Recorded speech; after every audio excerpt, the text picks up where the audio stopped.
Assalamualaikum warahmatullahi wabarakatuh. Perkenalkan, nama saya Agung Jalani dari kelas B4 2017. Pada video ini saya akan menjelaskan mengenai tugas 5, yaitu tentang rekrutmen sumber daya manusia, dan tugas 6 yaitu mengenai seleksi sumber daya manusia.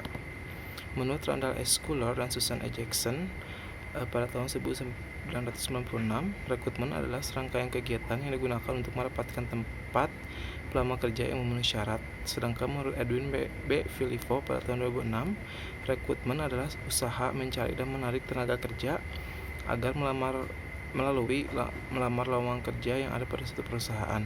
Pentingnya pelaksanaan rekrutmen memperhatikan pengertian di atas. Rekrutmen akan menempati posisi yang penting apabila dilakukan. Yang pertama, dengan cara yang tepat. Yang kedua, untuk mendapatkan orang yang tepat.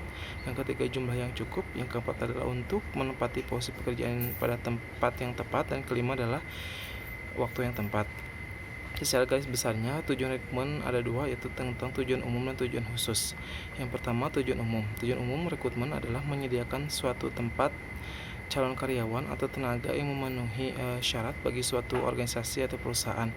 Rumusan tujuan akan menentukan hasil yang diperoleh. Oleh karena itu, rumusan tujuan harus memenuhi kriteria. Kriteria tujuan menurut Agdon pada tahun 2006 dengan mengambil pola quantum learning dirumuskan dalam bentuk kata PAIN, yaitu P-nya adalah profitable, A-nya adalah achievable, I-nya adalah important, dan E-nya adalah numerical.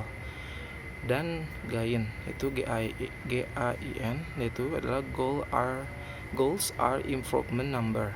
Yang kedua adalah tentang tujuan khusus rekrutmen, yaitu sebagai berikut. Pertama adalah untuk mempersiapkan suatu proses seleksi agar dapat terpenuhnya calon yang memenuhi syarat berdasarkan perencanaan SDM. Yang kedua adalah untuk memenuhi kebutuhan personel pada masa sekarang dan yang akan datang atas dasar perencanaan SDM. Dan yang ketiga adalah untuk menentukan kebutuhan rekrutmen suatu perusahaan di mana masa sekarang dan masa yang akan datang itu adalah berkaitan dengan perubahan yang besar dalam perusahaan. Dan yang tugas ke-6 yaitu tentang seleksi sumber daya manusia.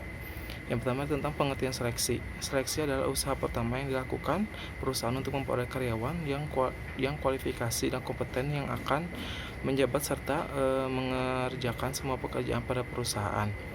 Yang kedua tentang tujuan seleksi. Tujuan seleksi diantaranya ada 5. Yang pertama adalah menjamin perusahaan memiliki karyawan yang tepat untuk suatu jabatan atau pekerjaan. Yang kedua, memastikan keuntungan investasi SDM perusahaan. Yang ketiga, mengevaluasi dalam memperkerjakan dan penempatan pelamar sesuai minat. Yang keempat, memperlakukan pelamar secara adil dan meminimalkan diskriminasi. Yang kelima, memperkecil munculnya tindakan buruk karyawan yang seharusnya tidak diterima. Yang ketiga adalah tentang metode pengadaan seleksi. Metode pengadaan seleksi ada 2, yaitu metode non ilmiah dan metode ilmiah.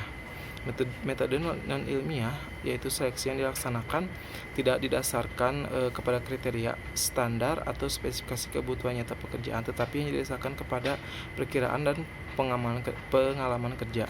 Yang kedua adalah metode ilmiah. Metode ilmiah yaitu pengembangan seleksi non ilmiah dengan mengadakan analisis cermat tentang unsur-unsur yang akan diseleksi supaya diperoleh karyawan yang kompeten dengan penempatan yang tepat. Yang keempat adalah tentang proses seleksi. Terdapat 4 komponen dalam satu seleksi tersebut. Yang pertama adalah kuantitas atau jumlah tenaga yang dibutuhkan.